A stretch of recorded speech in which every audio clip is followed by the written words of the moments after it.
I've been going through one of the most challenging periods of my life. This has been incredibly hard, but at the same time, I see how much inner work I've done over the past few years. I'm not falling apart the way I would have a few years ago. This doesn't mean that it's been easy. It's not. Trust me. But I'm going through this period with much more awareness and with a few more tools in my pocket. So in this video, I want to share these tools with you. I want to share with you a few snippets of my day and what has helped me stay grounded during tough times. If you are going through something right now, this video will offer you some comfort and perspective. First thing that gets affected for me when I'm going through difficult times is sleep. The reasons for it are relatively clear. I get worried, I get stressed, and then I cannot fall asleep. If I don't get enough sleep, or if the quality of my sleep is poor, for example, my heart rate gets elevated, or I don't get enough deep sleep, thank you, Aura, for telling me all these insights, I'm going to wake up sluggish and groggy, and it's really difficult to act rationally or to do anything productive from this place. When I don't get enough sleep, I feel like the whole world is against me. So we've established that having a good quality sleep is very important. Now the question is how to get it, because typically it's tough, right? Like when you just live a normal life without much uncertainty, without much stress. But how to get enough sleep when you are extremely stressed? Number one thing that helps me is a body scan. It's a powerful tool used by free divers like Molchanov, because when you dive at extreme depth, or even if you dive just for 10 meters, you need to make sure that your body is extremely relaxed. Otherwise, you're going to consume more oxygen and can potentially black out, or you're just not going to have enough oxygen to do the dive. So, how is it related to sleep? When we fall asleep, or just in everyday life, our body might be very tensed and we might not even notice it. So it's actually quite unexpected and even funny, because I'm laying down and I think that I'm very relaxed and ready to fall asleep, but I can't. And then I start doing this body scan. Basically, I'm scanning my body from head to toe and checking whether my forehead is relaxed, eyes are relaxed, nose, cheeks, mouth, and down until the toes. And I noticed that my forehead is not relaxed. Like basically I'm laying like this and I want to fall asleep somehow. And oftentimes by the end of the body scan, I feel much more peaceful and content. Number two is relatively simple: no stimulation around bedtime. You've heard about it all already, everyone is talking about it, but the thing is, we also need to follow it. So I will briefly share what I do and what helps me. I try to be in bed by 10 p.m. Doesn't always work, but I try. Around this time, I don't read emails, I don't check any social media. The notifications on my phone are off. There is only one app I keep receiving notifications. I actually at some point felt exhausted by the world constantly wanting something from me. There is this company that I, maybe bought something once, and they've already sent like 10 emails my way with all possible discounts, with new product lines. I don't care about it and I don't want to know. So I took actions to protect my peace. I also have blue light glasses. I typically wear them throughout the whole day, and especially around my bedtime. So if I watch a series in the evening, I would wear my glasses as well. They block the blue lights, and that basically makes sure that I don't get extra stimulation before my bedtime. Also, I don't use bright lights. In the living rooms, the lights are off after dinner, and we use candles or some LED lights. This makes sure that my circadian rhythm is not gonna get interrupted, and at 10 p.m. I don't get suddenly woken up by bright light. And during sleep, I think I've showed it already, but I use this mask. This was a gift from Manta Sleep, and it's the best mask I've ever had. It blocks the light well, and it also has this built-in headphones, so I can have an immersive experience when I'm going to bed. And finally, something that might or might not be as obvious, but it's food. Maybe you've noticed that after a heavy meal, you're struggling to fall asleep, and even if you do fall asleep, you frequently wake up at night, or your sleep is not as deep, and then you wake up feeling like you haven't slept at all. So I generally try to eat healthy, and especially after 6 p.m., I make sure that I don't really have any sugar spikes, any big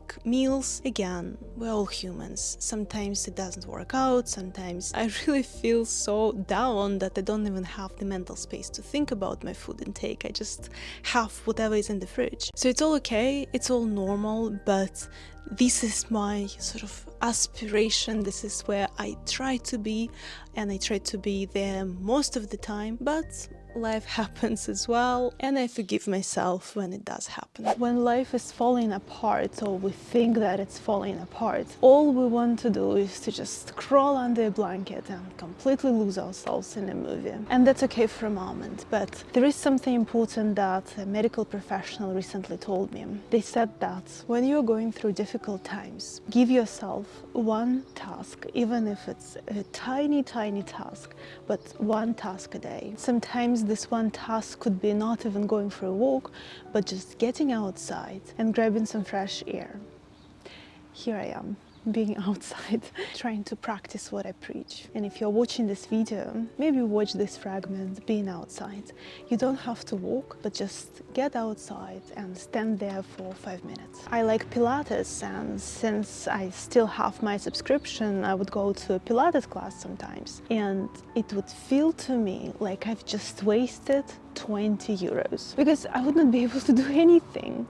I would just try, and then I would have to pause basically almost instantly. And I thought, I'm just wasting my time, and I'm just taking someone else's spot who would actually exercise. But then I got an insight that completely shifted my perspective. Even if my body got out of this class 10% of value, my mind was able to take much more, either the rest, 90%, or something close to it. Because by going to a Pilates class, I signaled to my mind that, hey, see, it seems like we're having a normal life again. We're able to come to a Pilates class, we're able to do some sort of exercises. Maybe it's not that bad, or even if it is, there is a chance that it can get better. Because let's be honest, all of us tend to think that when we're down, we're never going to be up again, right? That this down thing will never end. But by going to a class, by going to the gym, by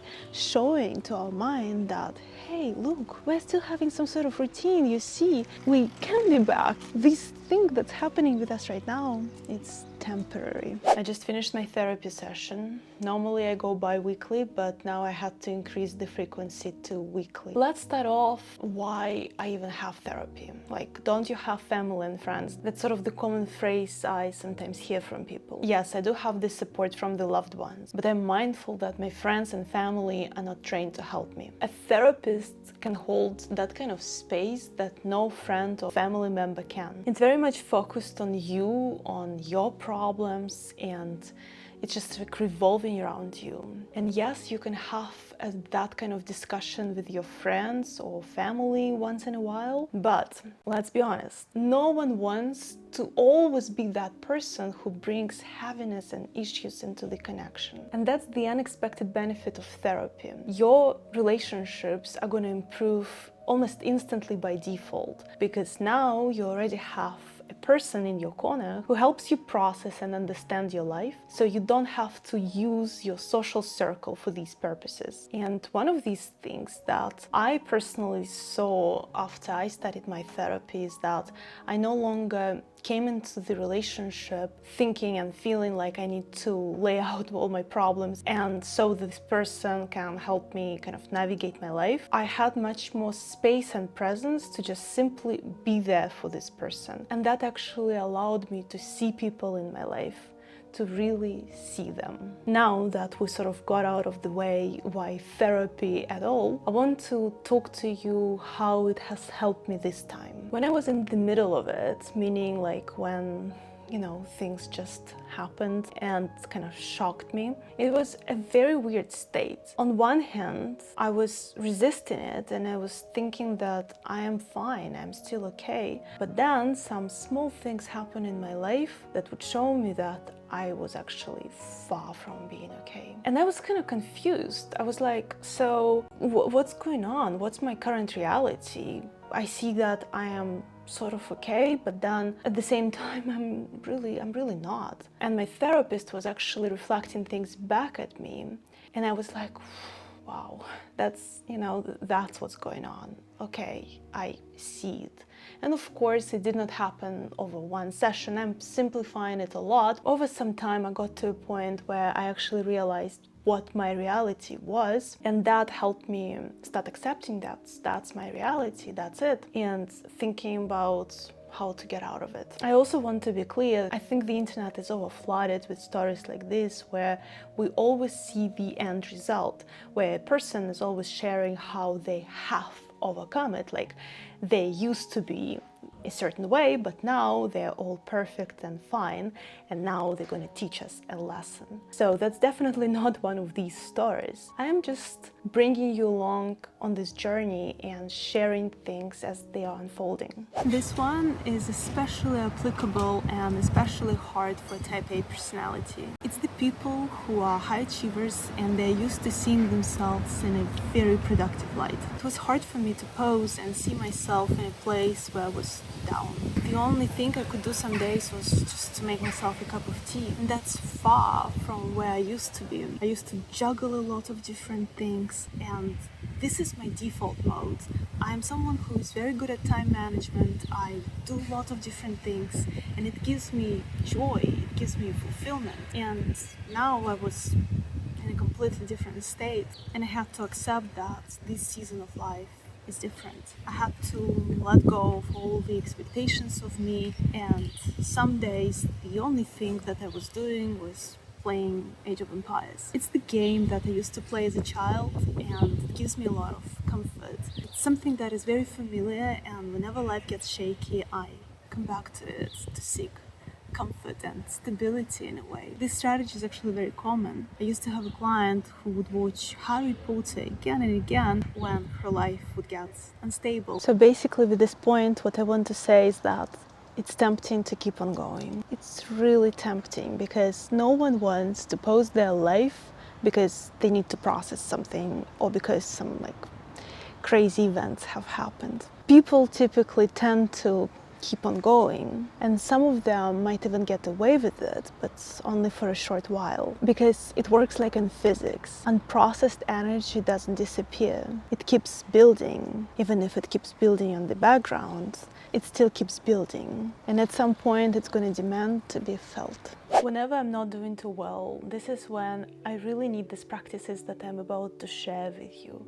And these practices, they really do bring the result, at least for me, and maybe it will work for you as well. Number one is Kundalini. Kundalini is a mind-body practice that involves specific breathing techniques, postures and sound vibrations. It carries a lot of controversy, but many people report significant changes in their life after Kundalini. Some people are able to see some changes already after one session. That was my case. So what kind of changes are these? Emotional release, mental clarity, heightened awareness, and some people are able to completely alter their state, meaning you come into Kundalini feeling upset and you're desperate that this thing in your life is not working out. But at the end of the Kundalini practice, you feel jubilant and hopeful. Kundalini can look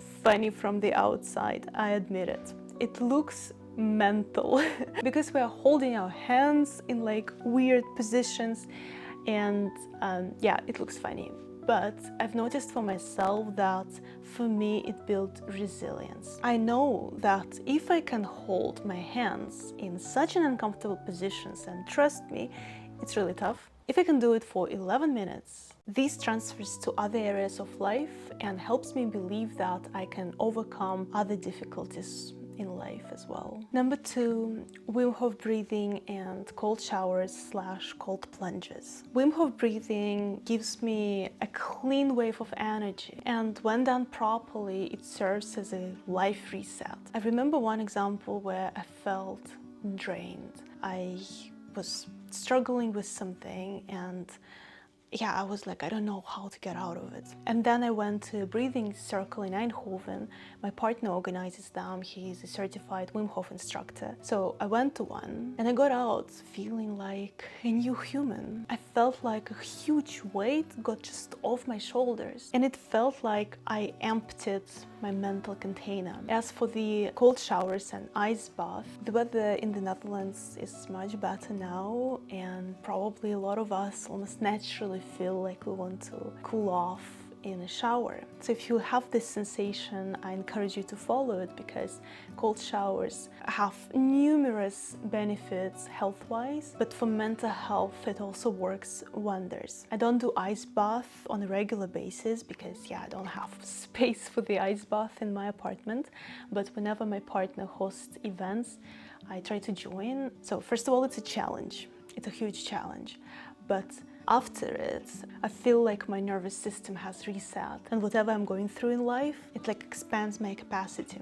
So very useful, and I highly recommend it. And if you're looking at me and being like, yeah, clearly you like the cold, you're from Russia, no. It's not only that I don't like the cold, I also have very low tolerance to cold. But I see a lot of physical benefits and mental health benefits. One of the core principles in coping with our own issues is through helping others. This idea comes directly from Bill Wilson's experience. He's a founder of AA, Anonymous Alcoholics. He said, in the moment of craving, I need another alcoholic. Before you click out thinking, what does alcoholism have to do with all this, like going through tough times? The idea here is actually brilliant. Until we stop being too focused and immersed into our own issues and into our own problems, we can never fully feel happy. We can never fully get out of it. But the moment we start serving our community and start helping other people, it's truly healing. To ground it a little bit, for me, I have this YouTube channel, TikTok and Instagram, where I create a lot of content for free. I regularly receive messages from people thanking me for my content and saying that it has made an impact. It humbles me and makes me feel that my content is actually helpful. Now, I understand that not everyone wants or has a YouTube channel. What to do in this case then? Well, here are some ideas. What about reaching out to a friend who you know is going through a difficult time and asking them how they're doing and if you can help in any way? That's actually why psychologists and coaches who are navigating a difficult time can still help. There is this misconception that if a psychologist or coach is struggling with something in their personal life, they're useless to a client. This cannot be further from the truth. It just signals to us that this coach or psychologist is just a human after all. But it doesn't say anything about whether they can help or not. A far more important question here is whether they can contain their emotions, if they can regulate themselves, and if they're not going to bring all their issues and struggles to a client session. In all this concept about helping others, there is a fine line. We don't want to use other people to escape. Whether you are a coach, psychologist, or just a human being who just wants to help other people, we don't want to use other people to escape ourselves. What we want, though, is to be mindful and aware of what's going on with ourselves and be able to get out of our problems, go out and help another person, and then come back to ourselves. Before I close this video, I want to say something very important. If you are in a place of your life where even taking a shower feels like a lot, and I am here talking about ice bath, kundalini practices, going on walks, and you're just getting overwhelmed and you're like, how is it all possible? Please, don't feel bad about yourself. These practices I've mentioned are really helpful, but there is a big but here. It's only possible to do them when we have a little bit of energy. There are some days when I don't feel any energy, and that's okay, then I don't do any of these. But there are some days when I feel like 10% of the energy. And I use this 10% to generate more energy. How do I generate more energy? It's by doing these practices. The math here is simple. I have 10% of the energy. By investing this 10% in any of these practices, I generate 20, 30, 50, sometimes 80% of my energy, and that allows me to have a bearable or even sometimes a pleasant day, or days, if I'm lucky. If you wake up today and you feel drained and exhausted and you have zero energy, just let it be. Accept yourself in it, meet yourself in this rawness, and let's see, maybe tomorrow will be better. But if you wake up and you sense a little bit, like 5% of the energy, use this energy that you have wisely. And as always, if you want to share your story, please share it in the comments below, or if you want a bit more privacy, send it to me on my Instagram. I do my best to respond to every single message. Thank you for watching until the end. If you like this video, you will likely enjoy this video next. I'll see you there. Bye for now.